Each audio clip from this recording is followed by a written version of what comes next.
afternoon.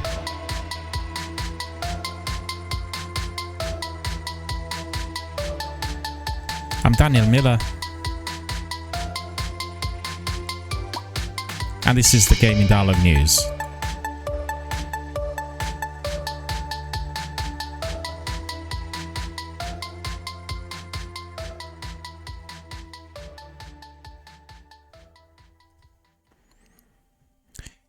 A warm welcome to all of our friends, fans, community members, participants, and everyone watching us on a variety of different platforms worldwide. Thank you for joining us, and thank you for being our very dedicated community members.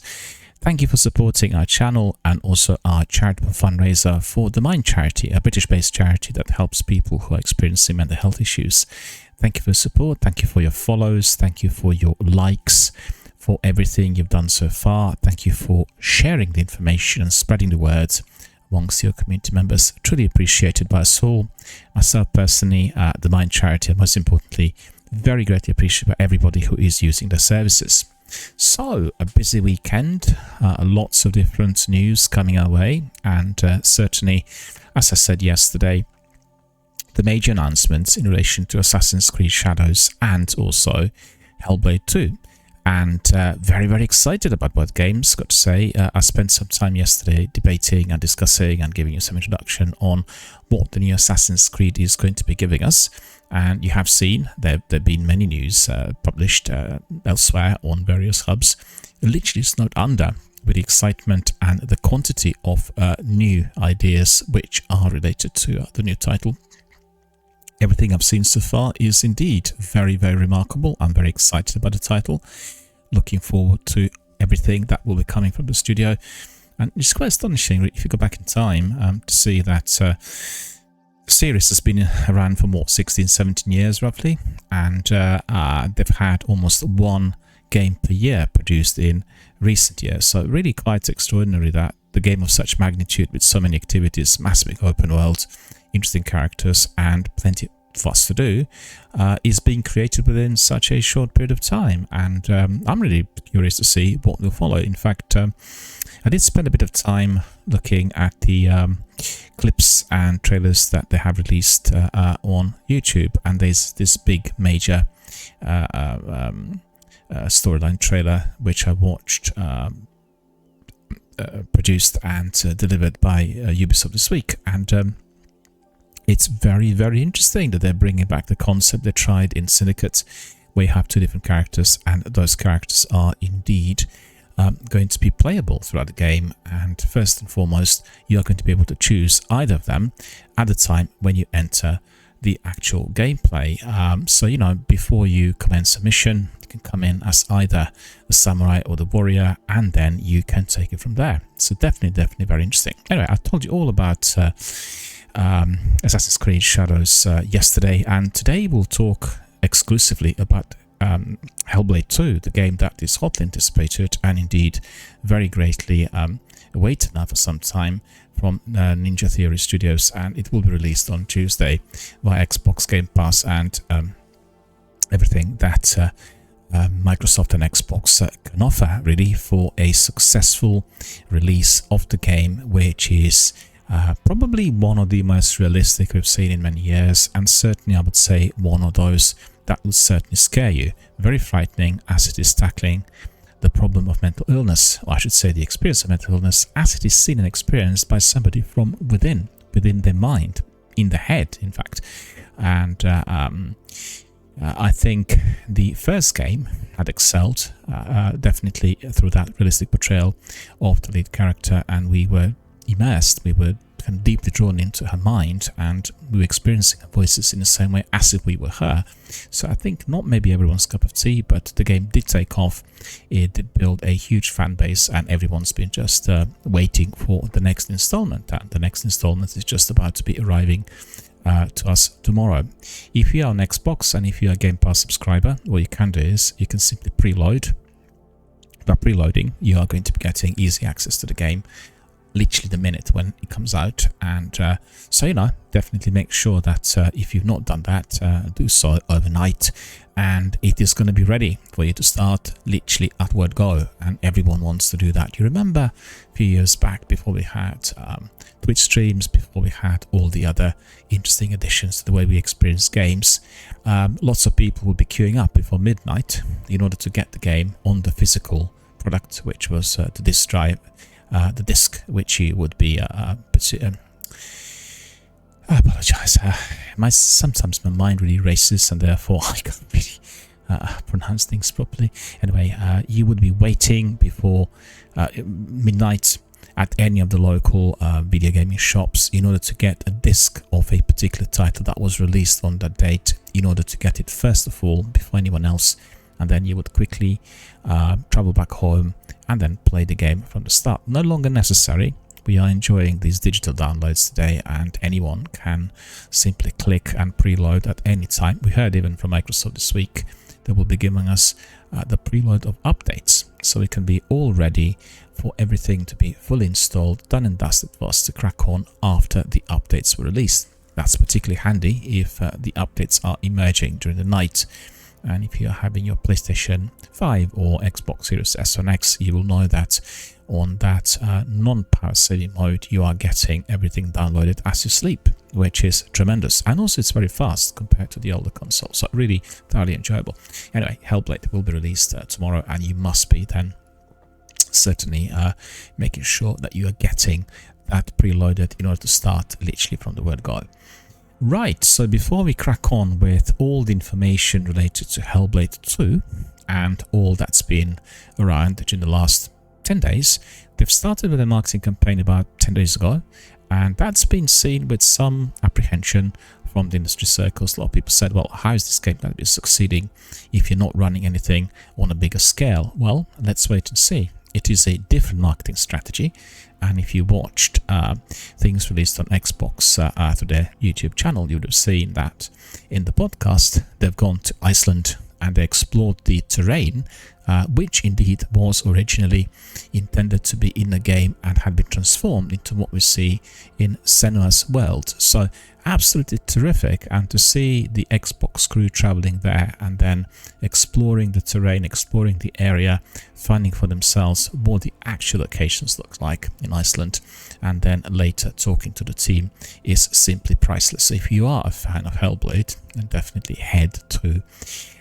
Xbox YouTube channel. The podcast is there. It's Malik Prince, the new presenter, who had recently joined the team, and he's taking us to those locations, talks to different people, and basically brings the world of Iceland to us.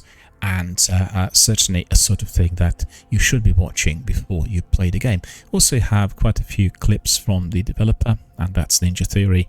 You can access many different mini interviews with the team that worked on the game, and the one I find particularly interesting is the interview with their sound designer, sound director I should say, and he talked about the creation of the sound within the first game, and then also made sure that we were fully brought into the sequel. And he said, it's so difficult, us as a team, there's quite a few of us in here, we are Senua, we live in her head, and we are finding it to be very, very interesting as we overtake and we experience exactly the same sort of voices and sounds and emotions as if she would have done. And I think that is probably quite challenging for some of the members, but he said that the audio design and what they've done there in order to make it as realistic as possible, as immersive as you could have it, is basically one of the most convincing, most authentic types of video games ever created. So really excited to see this. And I have to say, in the original game, what was most scary was the audio. So if you watch the game and listen to it on the high quality headset, you would have had that fully embracing, fully immersive experience of her mind and her world, which is not easy to digest, I have to say. For anyone who's not familiar with what mental illness is like, or if you've not worked with anyone who's suffering from schizoaffective psychosis, you would have a shock of your life, because it is so perturbing, it's so consistent, it's so consistently present. And I think the the scriptwriter, or I think the director, also indicated, as it is the case in real life, that her voices become more and more intense as she is experiencing some degree of anxiety. She's anxious about the terrain or the creature she's meeting, or just simply facing up to the past. Then the voices become much worse. And that's exactly how it works in real life for people who are suffering from that sort of disturbance. So, knowing that this is going to be massively elevated with many more people involved and with better quality sound is certainly, on one hand, exciting, on the other, it's quite terrifying. So I'm quite curious to see how this will work. They also said they made the game a lot more realistic. So there's an element of hyper-realism in it. And the people who tested it, they also indicated this is like very brutal. It's very much like a horror game. And when you come in, you will be scared, you will be excited, you will be entertained, and you will want to be getting out of this world as soon as possible after you defeated all the nasty bosses which are attacking you. I have to say that when I played the first game, I anticipated that right at the end, Senna would kind of wake up and we realized that everything we watched was basically a product of the mind, which is seriously disturbed. There should be like a person living in the present age, and all of that was just like a nightmare that was never ending. They didn't do that, and they explained that actually this character is someone who is coming from 10th century Scotland, from Orkney Islands, and then traveling to Iceland in order to revenge the deaths of the loved ones. And an interesting concept, I have to say, as I think people in the 10th century did not have much of an idea what mental illness is about. And the writer indicated that due to mental illness, she was being ostracized by her family members, and her journey was very, very arduous, but she kind of believed in herself, managed to regain her self-confidence and deliver the battles, and then rescue both herself to the journey as well as the other people who became close to her, I believe, in the second game, because in the first game it's all sort of battling her own demons. So all of that is unraveling before us shortly. I'm very excited and very curious, and I'm sure you are all just waiting for that very minute when the game is fully launched and released on the Game Pass. So just make sure you preload. So before we crack on with further description, I had some questions asking me about my current gameplay. And as you will be familiar with the new sessions here, I always talk a bit about my own gaming activity before we crack on with the in-depth analysis of whatever is the theme. Like today is Hellblade.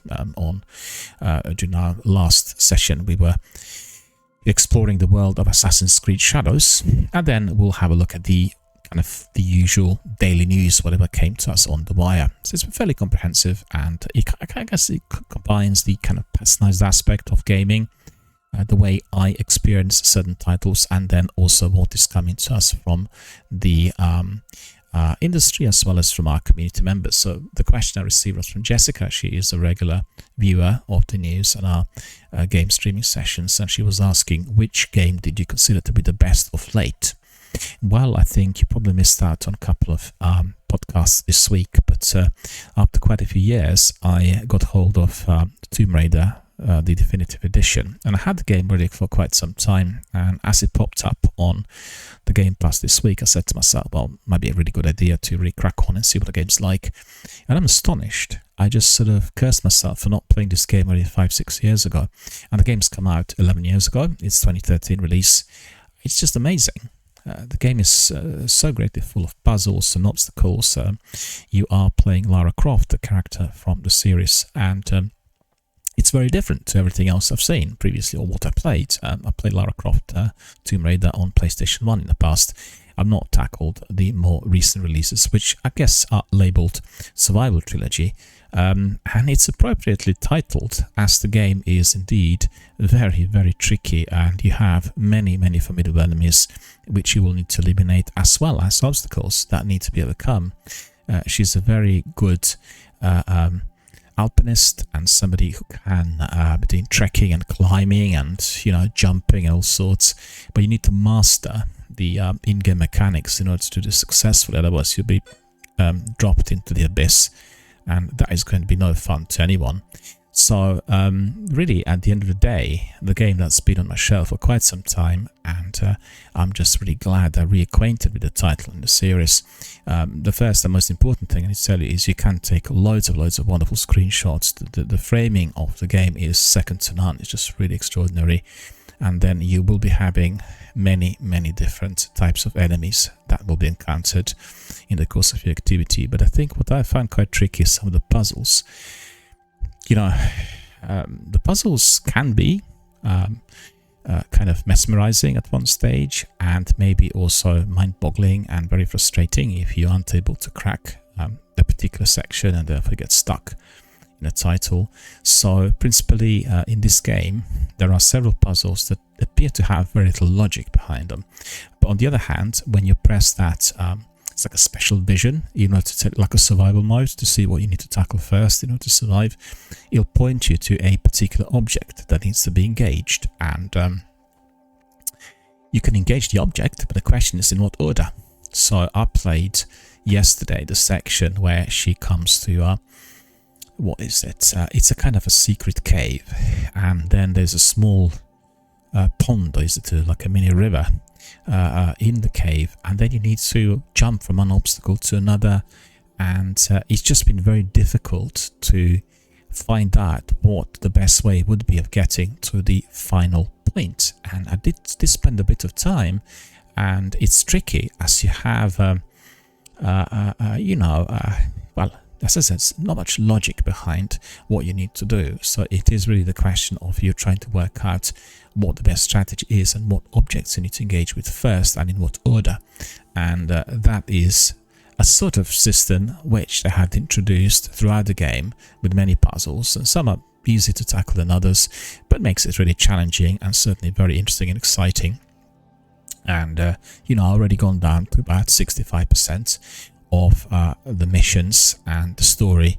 Very excited about coming towards the end, and thoroughly enjoyed the narrative. I think it is greatly told, and also even more so beautifully played by various voice actors, and the characters just look amazing, I've got to say. The edition I'm playing at the moment is the director's cut, and also the one they remastered, so it looks and feels a lot better. It's like state-of-the-art graphics. The mobility of the character is second to none, and all massively enhanced compared to the original I think it's 360 game. But you know, just definitely one of those that you need to be trying if you are entering the world of Game Pass. The game's been delivered to us this week, and you know, just simply download and then play. Also, you can check it out if you're questioning what game is actually like to the cloud. You don't have to download first, and the cloud is going to be giving you a very good picture of how good this game actually is. And then I wanted to try Starfield, and as you know from my previous streams, I played Starfield for about 140 hours or so, and they've launched a new update, and this is like next gen update, and therefore we are getting state-of-the-art graphics, and we have also quite a number of bugs and other problems which are persisting, now fully neutralized. So I wanted to try it, but I didn't have enough space on my Xbox hard drive, so I tried it on the cloud, and it was taking forever for syncing. Honestly, it was so slow. It's like 20-30 minute wait for the game to be synced. I don't know whether there was a fault or whether so much data, because I played it for quite a while. Not sure. So I'll have to try it on another day, but definitely Starfield at the very top of my list in order to find what this new next-gen update actually looks like and what's been created and resolved. One of the big things was maps, and maps are now more accessible and more easy to digest compared to what we had in the past. So that's pretty good, very exciting. I've seen some pictures on Twitter. And right, so the next two games I tried, also very recent additions to the Game Pass, the Immortals of Avium, the game that's been quite negatively released when it came out, and then Chants of Senna, a game that is a bit unusual as you are kind of climbing the Tower of Babel. So bear with me, I just want to get some information on those two games, and I'm sure you will be quite interested to hear a bit more. So the first game, Chants of Senna, is an adventure video game, and it was developed by Rundisk, and it's been published by Focus Entertainment. So also released across the board on various platforms, Nintendo Switch, PlayStation, Windows, etc. And apparently the game's been inspired by Heaven's Vault and Captain Blood. And you basically have got to be resolving many puzzles. So if you're a puzzler, you will know that there are some games on the Game Pass which are ideally created for you. One of those I talked about the other day, the game where you simply have to be putting the puzzles together, and that game is called A Little to the Left. It's just nothing but puzzles. So if you like puzzles, then definitely A Little to the Left will be up your alley.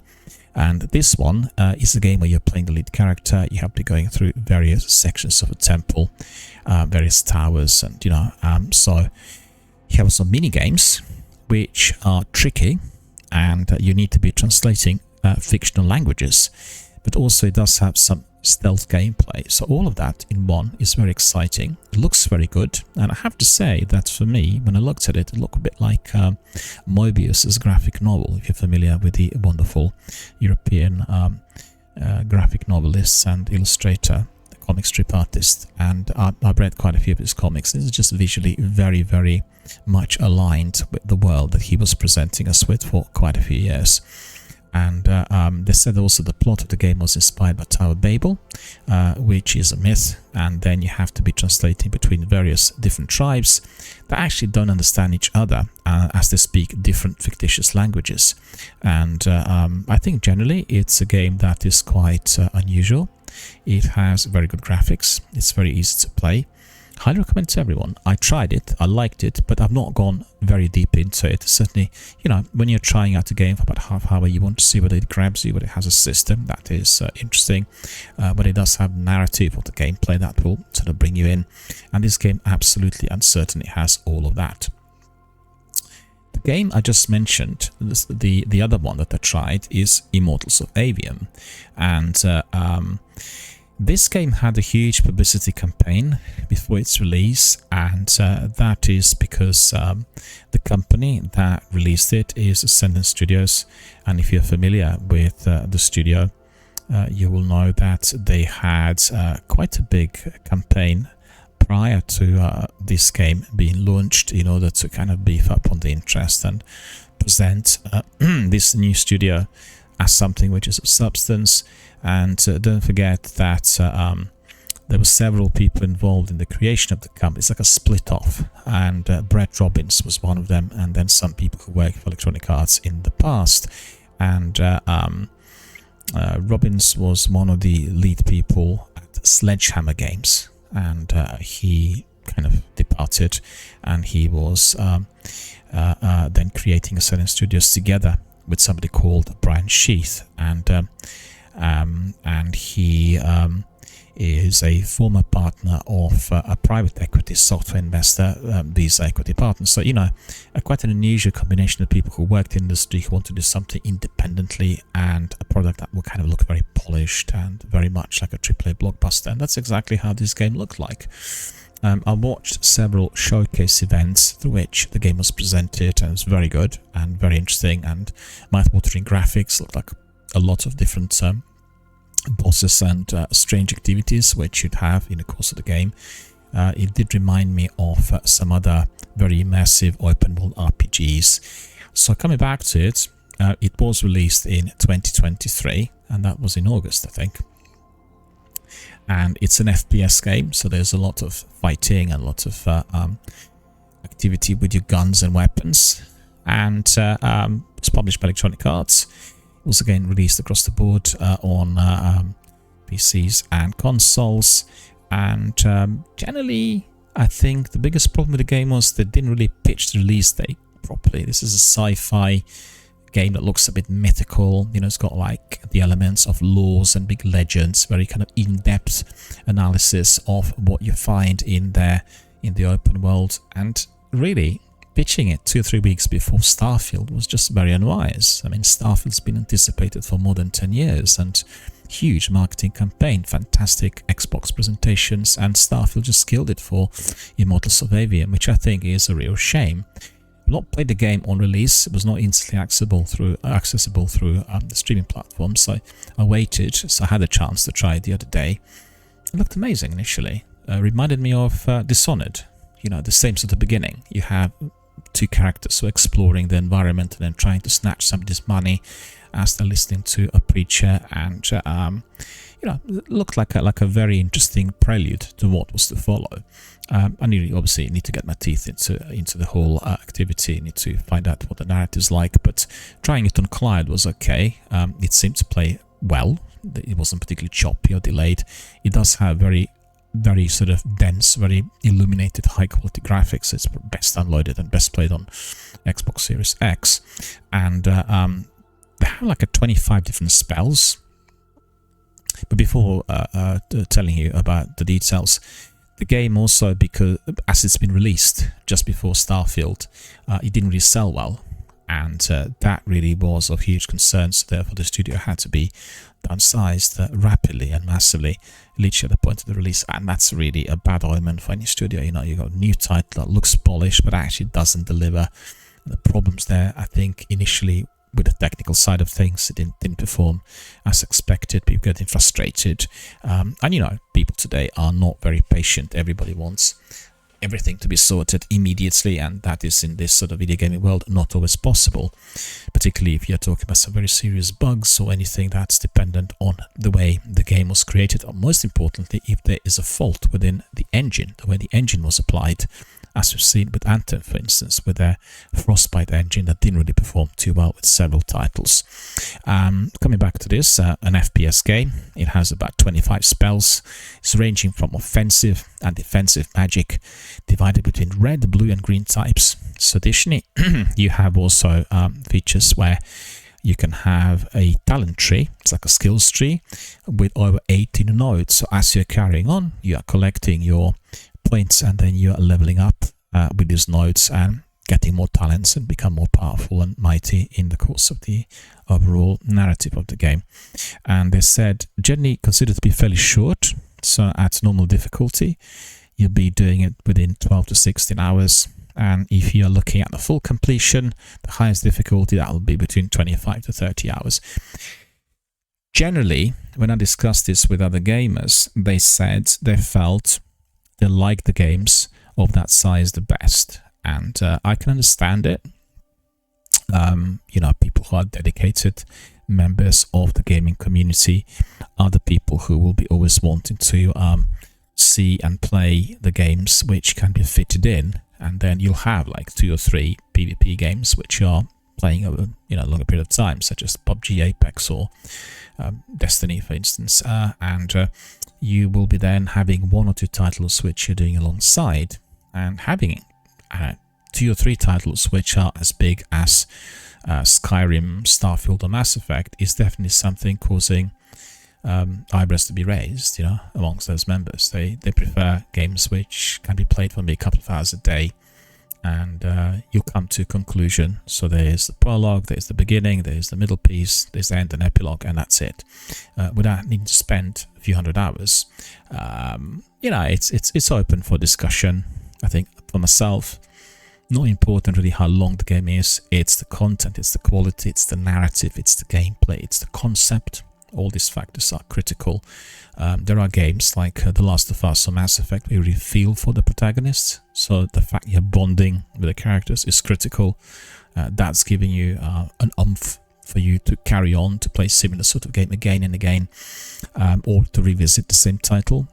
Highly replayable games, of course, with the inventory, which sometimes is very hard to complete. And other games will excel with the immersive quality, like Hellblade, that we are going to be discussing in a moment, where you are really becoming that character, you live within the mind. Then you have games like Warzone, Apex that require strategy, and you will need to have a good fire team fully on board. So, you know, that's quite a variety of different types of options for you to choose. And depending on your personal preference, you may prefer single-player RPGs, or you may resort to hectic PvP games if you like death matches, or some games that will require tactics and strategies. So, you know, it's down to yourself. But I think for me, the length of the game is less important than the actual quality content. And Josef Fares, in one of his interviews I watched during last year, if I'm not mistaken, he talked to Jeff Keighley. He said there's such hype about PvP games, which is sort of never ending. You keep hammering the matches. He said that's not something he endorses. He feels that in his games, which are created for co-op play, so people play them jointly together, you have the capacity to replay, as the content is very interesting. You have very appealing environment, you have lovable characters, you have a good story, and you want to be then reliving the situations and reliving the activities, sometimes maybe improving some of your skills, sometimes finishing the game faster or indeed slower if you want to be spending more time exploring the open world or wherever the characters appear to be. So it's down to yourself, it's down to your player preference. And don't forget, we are really spoiled with choice. We have so many titles out there, so many people are indeed involved in the video game industry, and I never thought I'd be able to see what we're experiencing today, and constantly evolving. It's just mind-boggling as to how and why the tech is developing so rapidly and opening up so many different possibilities. Honestly, if you think about the film industry of the 1930s, the talk is invented in 1927, the exhibitors picking up within 3 or 4 years, and then the mass production of films. It was just, every city was snowed under with the number of titles, with the appearance of new stars. It's just like a mass production, unprecedented scale for anything previously seen, in the entertainment industries. And I think we're experiencing exactly the same thing here today. So video gaming is reaching that sort of stage where you have many studios, many independent studios, quite a few of them work from home, and we'll have maybe 2 or 3 people on board as the core membership in order to create a very skeleton of a new title, like indie developers, for instance.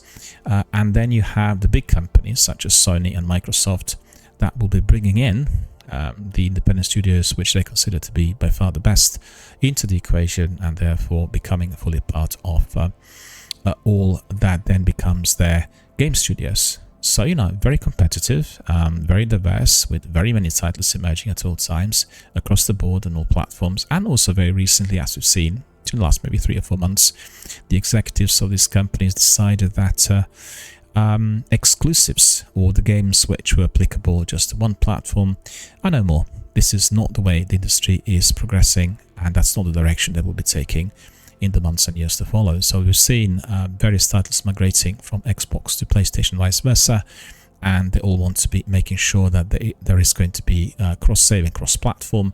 So that's basically the way the future is going to look like. There may be some titles offered maybe for a few weeks on one platform initially for the buyers, the first-time gamers, so to be coerced into purchases. But once you start sharing, you're just beefing up on the numbers. You have many more people coming in, and as we've seen with the games that went cross-platform, the quantity of gamers, like in Warzone, and then the collateral, which is massive big sales of cosmetics, are just simply absolutely astonishing in numbers and quantity. It's incredible. I couldn't believe that within the first year, Warzone and Infinity Ward, Activision made more than $2 billion. And that was just on the sales of the cosmetics, the various treasure packs and whatever makes your characters look funky and interesting. It's just the way it is. And that is certainly the direction that the industry is taking today. Coming back to Immortals of Aveum, as we've seen, the game is now accessible on Xbox Game Pass.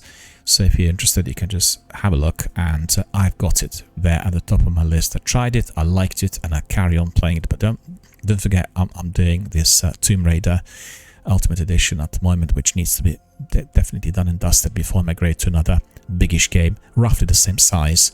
And then I have obviously Apex, I have Warzone, I have Destiny, which we stream here, and then we have other new titles that are coming our way. So, a lot to look forward to, lots of games to be played. Anyway, today our session is dedicated to Hellblade.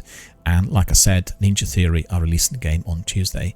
So we're very excited and very much looking forward to all that is to follow. We've seen quite a lot of clips, a lot of developer diaries, a lot of various screenshots and concept art released, all of that coming our way within the last 2 weeks. So they really left it really tight for the release date, which is, I say, very strange marketing strategy. Nevertheless, the hype's been there already for some time. Everyone wants to see what the game is like, and I think it is going to be a huge success, one way or the other. So just to remind you that the new one, the new Hellblade 2, which in fact has a full title, Senua's Saga Hellblade 2, so it's Senua's Saga first and then Hellblade 2 second, but I keep kind of reversing. Hellblade Senua's Sacrifice is a 2017 action-adventure game, and it was developed and published by Ninja Theory.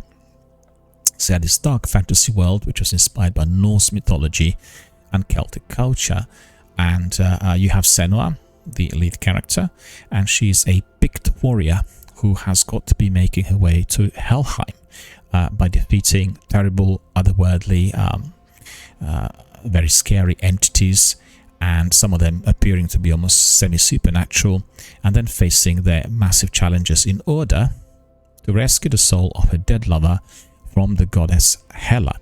Hela is the main mortal enemy in there. If you've completed the game, you'll see at the end, you have every one of the bosses arising and fighting you. And the trick was, which is interesting, and I didn't really dig that initially, you've got to be in fact dying or falling before you can actually complete the game. You cannot eliminate all the bosses in there, and that was really weird because I played together with my brother. We played, for quite some time trying to defeat all the bosses, and they just keep respawning, and then eventually we realized, at this point you need to buckle, and then you will push forward. And as I said before, I expected her to wake up, all of that to be just like a living nightmare, her psychosis, and she'd be a character who lives in the present age. But that's not materialized. It was just my speculation. Maybe in due course we'll have some of that as well. The challenge there was rescuing the soul of a dead lover, and he's called Dylan. So they released it on PlayStation 4 and Windows in August 2017, and then Xbox One in April 2018, Nintendo Switch on April 19, and then 2019 I should say, and then it was also released on Xbox Series X and S in August of 2021. It also supports virtual reality, which was added in 2018 update. I did not play that as virtual reality, I've got to say, and if you're playing it on Sony with that VR Oculus set, my goodness, that is going to be unbelievably scary. I don't even know whether I want to be playing games like that. I think, go back in time, if we look at what we have in cinema, if it became a world which is emerging after you put the helmet on and everything you saw and everything experienced was like 360, then this completely different experience compared to what you have on the screen, which is framed. There's this frame in there that tells you, well, when the lights come on, it's fantasy. The film's finished. You just walk away, and you've got that separation from the fantasy world. I'm not sure whether the same experience is present with that degree of immersive gameplay. I still need to try it. I'm a bit apprehensive, and definitely Hellblade, one of those that's already gone down that route. I ask myself, do I really want to be playing games like State of Decay or The Evil Within or Resident Evil or brutal games, the games like The Last of Us or The Last of Us 2 within that virtual reality environment? And I'm not certain that I do, but in any case, I need to try to tell you more. And they also described the game as a AAA but independent, and they had 20 developers, and all of them were led by writer and director Tamim Antoniadis. The game blends different type of gameplay mechanics. So you have puzzle solving, you have the tales and the legends being given to you through various artifacts and stones and kinds of objects that you find in the wild. And then you have psychological horror, and you have melee combat, which sometimes is quite difficult. You have also various difficulty levels. You can choose yourself to play on very easy or very hard. And I can assure you, we played it on easy, and some of the combat was very tricky. You had to master your evade tactics, as the bosses were incredibly mighty, and they would come at you in waves, and also sometimes about 2 or 3 of them together, and you need to avoid and evade one of them in order for them to get into some full separation. So never ever allow those bosses to come very close to you as a 2-piece or 3-piece, because then you stand no chance. It does take a bit of time to master all of that. So voice acting and generally the quality audio is an integral part of the game, and cutscenes are combining motion capture. That was by Malina Jürgens. She plays a lead character, and then live action performances by other actors. So you have a metaphor. I mean, the actual narrative, the storytelling is a major metaphor for the character's struggle with psychosis, and therefore I thought this was just all in her mind. I just thought she was like seated somewhere and experiencing this, and she'd just wake up either on a bed or in an armchair, and that would be it. We'd realize that this is all happening in her mind. That's not happened. But I think the original idea must have been linked to that. But if you were to be concluding it on that note, then the sequel and everything else would be significantly different. And I think keeping it within that Celtic environment and with that Icelandic locality gives you the opportunity to make it more spectacular and more ingenious and more brutal and more exciting and excitable for everyone involved.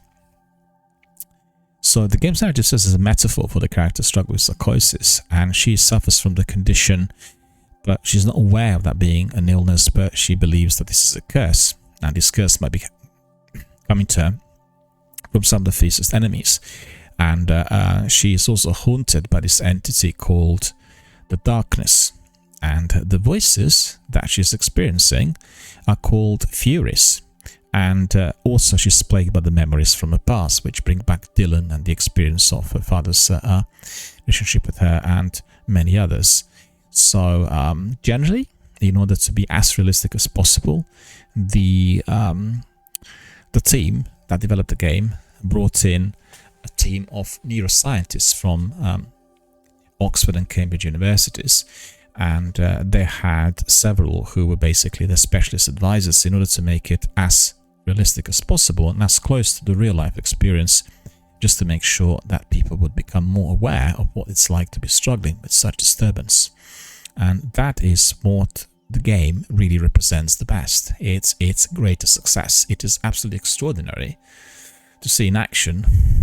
For myself, as somebody who's a senior mental health professional and somebody who is a consultant clinical psychotherapist, I work with lots of people who suffered from mental illness and from various disturbances, from minor to major. It's astonishing to see that this game is representing it to such a degree which surpasses anything else made in the industry going back 150 years. I mean, we've seen television series, or we've seen some films. We obviously had been represented in literature for quite some time, but to see it being portrayed in such fashion that is so close to the bone is remarkable, and it will have a major impact on the way people see and understand what mental illness is about, particularly as you are in this person's mind, and if you're using your headphones, you're really deeply drawn into everything that is going on from within of her, and you become her. So you keep hearing these voices and you get tormented in the same way, both with the voices, i.e. the Furies, as well as the past and various other thoughts and feelings which keep emerging as you play the game. So that's its most remarkable achievement, and therefore the game had been winning many different rewards and had fared and squared extremely well through many conventions and festivals, and just performed absolutely brilliantly, and therefore there's such expectation and anticipation about the sequel, which is coming out tomorrow. So generally it had very many positive reviews from critics, and they praised the environment and illustrations and everything as a complete work of art. Also, they've been applauding its very unusual choice of subject and the way they portrayed psychosis. So the quality and uniqueness of its approach of the condition, and having that much of specialist advisory also integrated within the narrative and everything else that the game was giving. And they said also they really loved the story and the main character, who was extremely appealing, and many people identified with her in full. So I think it's a real presentation, together with absolutely outstanding performance by Jürgens, the actress who plays the lead character. This was considered superior in quality to what the indie games generally provided. It has to be said, it doesn't look indie at all. It's just like a major AAA blockbuster game. The quality of the graphics and the overall motion quality of the lead character and the bosses is astonishing. I mean, you know, you compare that with some other games which come from, I will not name, from some of the biggest developers, and they really put them to shame. So I'm not sure how they were able to complete that, but certainly very, very remarkable in every way, and it's no surprise that they're calling the game a proper work of art. So the gameplay had also some other elements which received mild criticism, and we'll sort of elaborate on that shortly. So the game sold over 1 million units by June 2018, and indeed the sequel, Senua's Saga Hellblade, indeed is scheduled to come out on the 21st of May. So let me just tell you a bit about the criticism, because generally the game has been very, very well received. And let me just have a look. I personally do not remember reading any negative reviews, so let me just see. Yeah, what's extremely important is that Ninja Theory donated all profits from the game. So they just broke even, and the profits, which were reasonable, were given to Rethink Mental Illness. And that indeed is going to be supporting further research into psychosis and schizophrenia. And if you're wondering what Rethink Mental Illness is, this is a British charity that seeks to improve the lives of people who are very severely affected by mental illness through their networks or local groups and services. And the previous title was National Schizophrenia Fellowship, and no longer do they use the same title, and they are operating somewhat differently compared to the past. In fact, I have been liaising with the NSF many years back when I worked for another charity that dealt with people who experienced mental health problems, and just one of the best charities in the country, you know, really spending the entire amount of time and the human resources and revenue on exploration and further research in order to get to the bottom of it, you know, to raise the public profile and to dispel the myths and prejudices which are present in our societies. And you know, definitely very noble. And the organization was founded in 1972 by John Pringle, whose son unfortunately developed schizophrenia, and they had been adapting the name of Rethink in 2002, and then they expanded on Rethink Mental Illness in 2011. So still they kept the original name as the main registration name of the company house. And so, you know, coming back to Ninja Theory, they had donated the entire profits to the very, very important charity of ours, the National Schizophrenia Fellowship, or Rethink Mental Illness, as important as Mind. The difference is that Mind provide hands-on services for people who are experiencing psychosis and mental health problems, and they can approach the charity in order to get counseling, individual and group sessions, and therefore we support both charities, but most importantly, we are running a charitable fundraiser here on the channel. So anyone who is interested, anybody who wants to get involved, ping me a message or go to my About page and just make sure you access the panels, and all the information is there. Just click on a panel, you can donate, you can publicize, you can share, you can follow, you can do whatever you like in order to raise the profile for both our charitable fundraiser as well as for the charity, and that is Mind Charity, a British-based charity that provides specialist services for people who are suffering from mental illness. And coming back to the game, which is the original Hellblade, the profits which were donated to Rethink Mental Illness were actually done on the 10th of October 2017, which was the World Mental Health Day. So really absolutely terrific, and really great to see that they are keeping well connected with the neuroscience department at Cambridge and Oxford universities, and bringing in some specialists. And let me just see, what was that negative?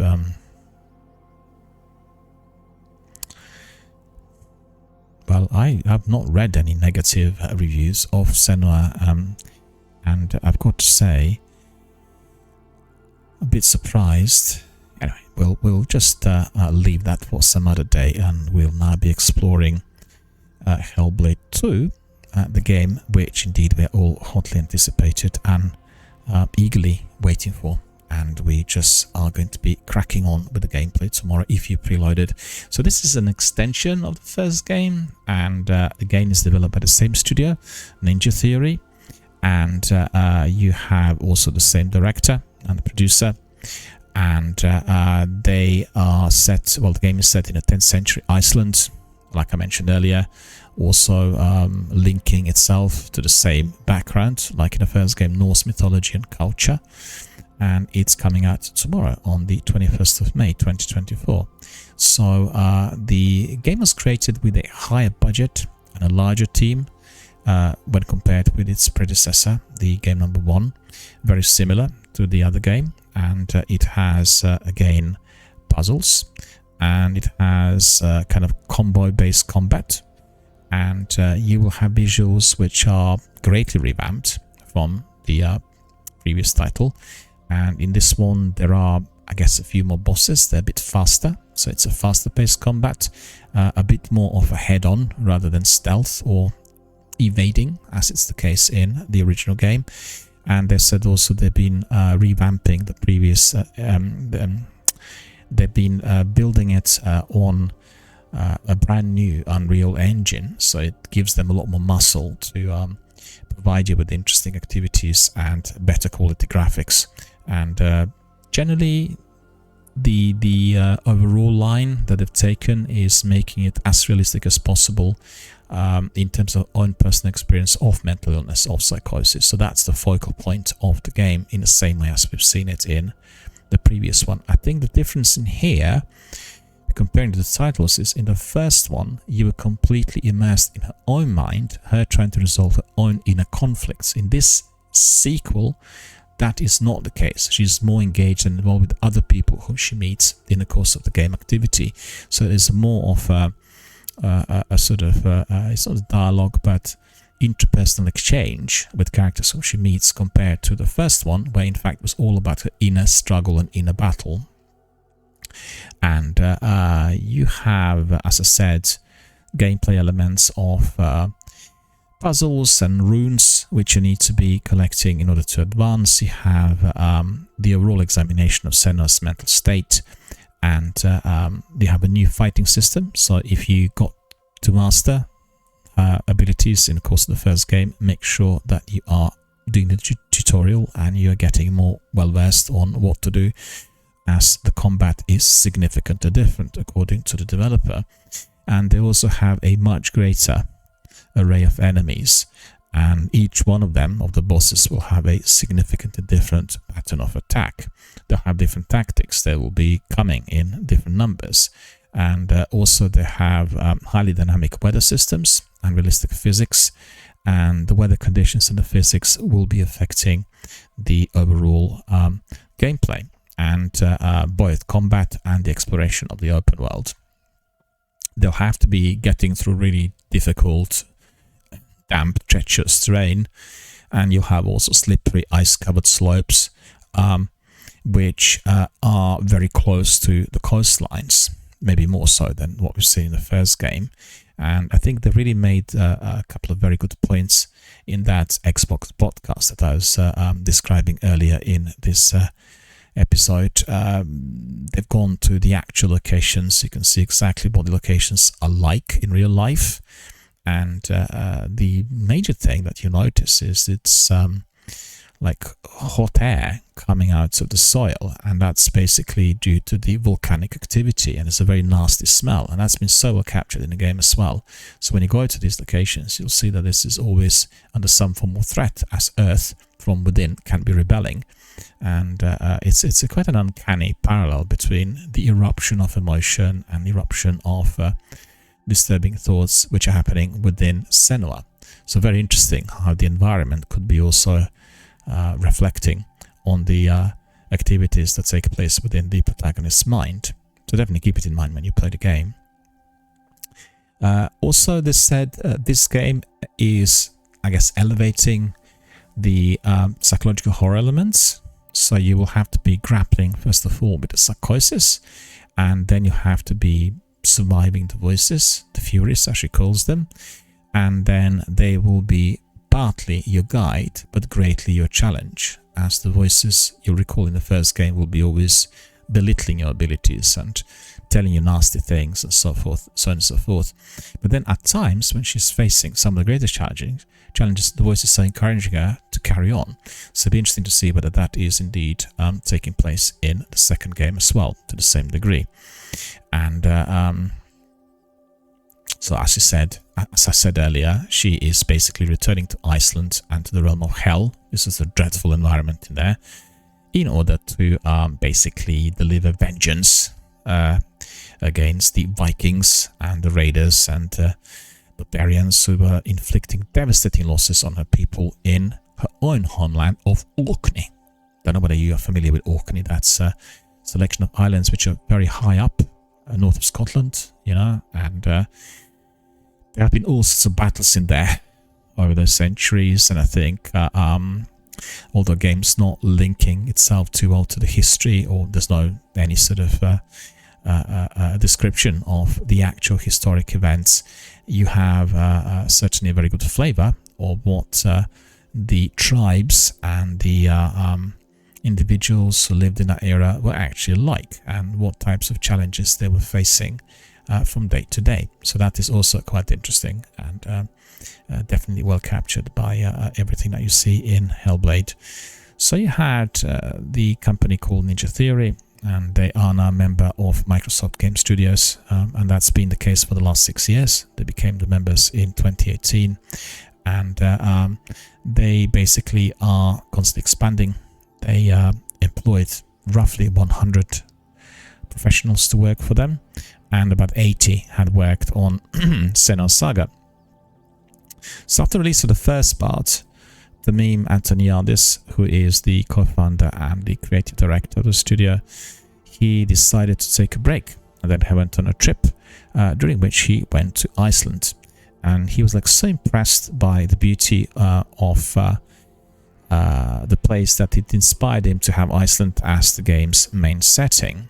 So they also described the country as a geological theme park, and then the chairman, Don Matthews, called also the game a love letter, picture postcard to Iceland. So it's a huge, massive, big advert for Iceland as a country. Will massively, already had supported tourism of the country, and then with a sequel, there will be even more, I guess, of that present. So they said that the studio wants to write a story that could be compared to these myths and sagas from the past, but they really also want to have a focal point which was linked to her mental health.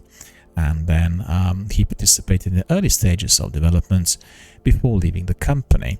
And following his departure, David Garcia, the director of sound, and Mark Slater Tunstall and Dan Atwell, the director of environment art, took on the roles of primary project leaders. And they all worked together as a team on the project. So initially, they were thinking of an extension, but then they realized that there had to be some differences, and they wanted to shift the emphasis from portraying Senua's internal battle with a mental illness to examining how she interacts with the outside world. And this was shaped by her unique worldview. So in order to be as realistic and as close to real life, in order to portray psychosis appropriately, they've gone back to Cambridge University, and they brought in Professor Paul Fletcher, who is a specialist for schizoaffective disorders. And then they also had Melina Jurgens. She is the motion capture artist and voice actor for the protagonist. And she expressed her disapproval of the portrayal that her character had overcome all her adversity and healed. So she emphasized that individuals with psychosis never ever recover from that condition in full. And her intention was to depict Senua's transformation from a victim of psychosis to somebody who can not only manage a condition but also utilize it as a tool to accomplish your objectives. So it's a bit like the survival mode, as being most critical. You can't get rid of the illness, but you can get to know it, learn how to deal with it in day-to-day life, and then use it as a tool in order to survive everyday existence. And they also describe Senna as a beacon of hope in the sequel. So, Jürgens traveled to Iceland to experience the area's harsh climate firsthand. She studied martial arts and then fencing techniques in order to develop a unique fighting style. And she recorded scenes while in full costume and makeup, a process that took almost 8 hours to fully apply. It's incredible. Every day, going through the same drill.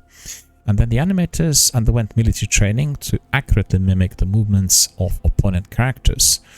And Furies were represented by 2 actors, Abby Greenland and Helen Golan. And these 2 people are basically the Furies. They are the voices that she hears. And just bear with me, I need to clear my throat.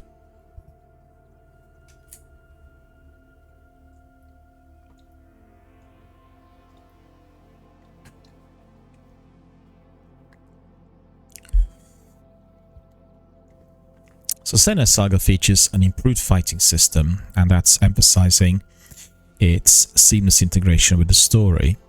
So you have the primary inspiration for the battle system is a flight choreography, which was featured in one episode from Game of Thrones. So they used that as a major influence. So to effectively portray Senna's struggle for survival, they also really looked into in-person combat, aiming to make it feel urgent, unpredictable, and thoroughly immersive. They used motion capture technology to record a variety of battle animations, and that was taking place over a lengthy period of 75 days, and this was covering all different types of battles and skirmishes. And then they created one segment of the game before proceeding to the full development. Unlike the first game, which was using Unreal Engine 4, in this one they used the newer Unreal Engine number 5. So this upgrade allowed for improved character models, advanced animations, and various other visual components, as well as better utilization of the Xbox Series X and S console. So better integrated and I guess tailored to the use on Xbox Series X and S first of all. And then they also wanted to, they capped the frame rate at 30 frames per second to achieve a more cinematic experience. There's been a lot of debate between 30 and 60 or 120, and I think that the big developers have gone down the route of 30 in order to make sure that a new project, a new game, a new title would play without any major hiccups. And I think this is definitely a very wise move. And if you're wondering about the difference, well, I mean, you have to test it on your TV, you need to test it on your system, but don't forget that we registered 24 photograms in a second, which is the typical speed of what we watched on the old 35-70mm films.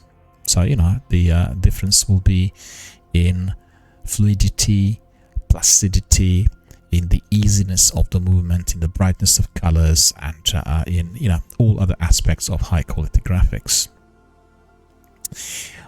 They used Epic Games' Metal Human framework or facial animations to make them as realistic as possible.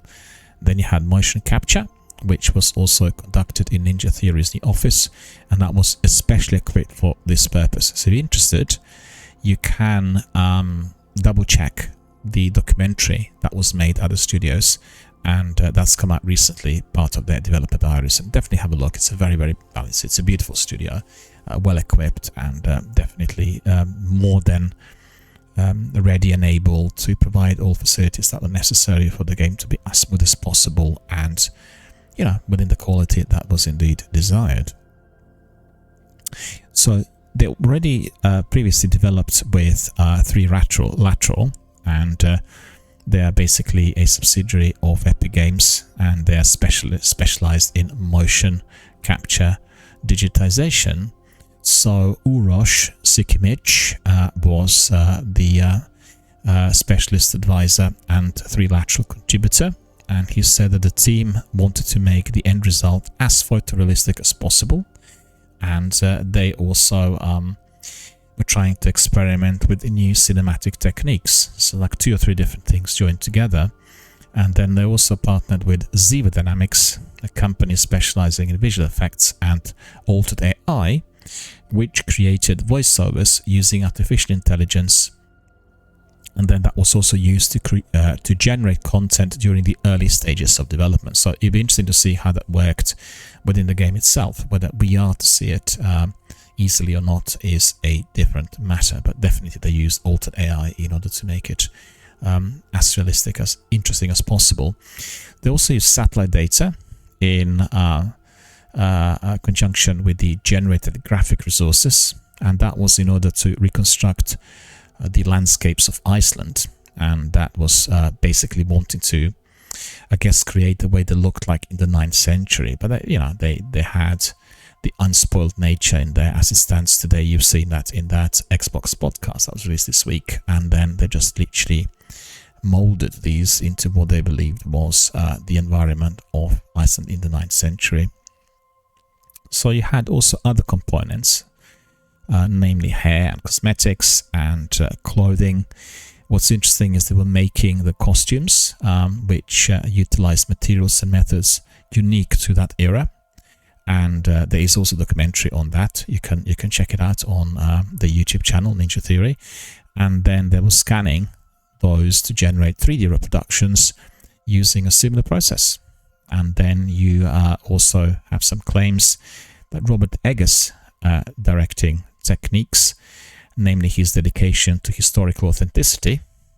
He is the director of The Lighthouse and The Witch, if you're familiar with his films, and they're very, very historically accurate. He paid a lot of time, he paid a lot of attention and spent a lot of time recreating the environments of the era, which the films are representing. And he also was portraying lots of diverse issues, such as, for instance, the authenticity of certain characters, which were blending in with the environment and the era in which they lived. They also said that the creators replicated audio hallucinations using the binaural recording approach, and they enlisted Heilung on the soundtrack, believing that the skill, depth and substantiveness in the music blends perfectly with them playing the game and then giving it a very special weight. Also, if you remember during the last year's presentation, parts of the game, Summer Game Awards, was it Game Awards? I think it was Game Awards of Jeff Keighley's. They had the band playing live on stage, and it was just incredible.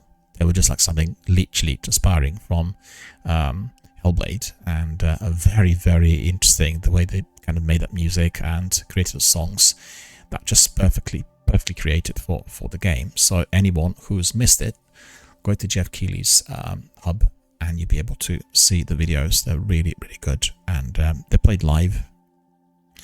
Yeah, so that's all I have for you in relation to Hellblade. Just to conclude, really, that the game is coming out tomorrow, and we have seen several presentations in relation to the game previously. It's been hotly anticipated, and it'll be also accessible via the cloud gaming services. But at the end of the day, you don't want to do it on the cloud. Everybody will be playing it at the same time, so the best thing to do is just download, have the best picture quality, the best audio, then you can just jump in and fully immerse. So, as I said, tonight you need to preload Hellblade 2: Senua's Saga to your Xbox. And tomorrow, when the game comes out, I'm not sure exactly what the hour is, you can simply step in and enjoy. It's not an online server game, so it will be having no difficulties with the server access like what we experience in Destiny, Apex, or any other game of that type. And it is all ready for you to be enjoying Hellblade in its very ultra realistic form. The game, as I said, which will be more connected with her interactions with other characters rather than being completely self-preoccupied. She will not be resolving on deep conflicts which were persisting in the first title, and therefore it will be more immersive, more enjoyable, and I guess more difficult to complete. As you've heard, there are lots of different bosses with different fighting abilities and different types of approaches to Senua, so therefore I'm sure, although the game is unlikely to be exceeding 15 hours of gameplay, will be keeping you very busy and very much occupied for some time to come. The bosses in the first game are hard to defeat. I could just well imagine what these ones are going to be like, and in the trailers and the clips we've seen, that the overall approach to the game was to give it more of that kind of step up in terms of its brutality in order to survive. You know, so it's not just that you are needing to survive by any kind of means, but you need to apply strength, defense, the weapon mastery in order to protect your own life. And don't forget, she's protecting, in fact, two different lives. One life, which is a physical life, like a biological. The other is protecting her sanity, the way her mind works. It's two things together. Anyway, that's all very interesting and very exciting, and I'm very much looking forward to the release. So as I said, just make sure you preload, and you are then going to be fully ready for the game to come your way on release tomorrow. So, well, first of all, I want to thank you for listening to me today. Thank you for popping in and listening to the news and supporting the channel and the podcast and everything else that we do here. Thank you for supporting my charitable fundraiser. Thank you for being our dedicated community members. Always greatly appreciate your comments, views, emails, messages, everything that comes my way. Just make sure that you always support our charitable fundraiser. Make sure that either you donate or indeed spread the news. Share the information on your social networks. Make sure that your friends, relatives, colleagues, workmates, anyone else you know, become aware of the fact that this charity, the Mind Charity, is around and is providing services for anyone who's experiencing any form of psychological pressure or any form of mental health problem. And you know, they have services that operate through the professionals, so volunteers. You can receive individual counseling, group sessions. You can get some advice on the practical level in terms of your accommodation, housing and finance. So we definitely want to be supporting our charity to the best of our abilities. On that note, I shall wish you all a very good afternoon. I shall see you all tomorrow. Take care.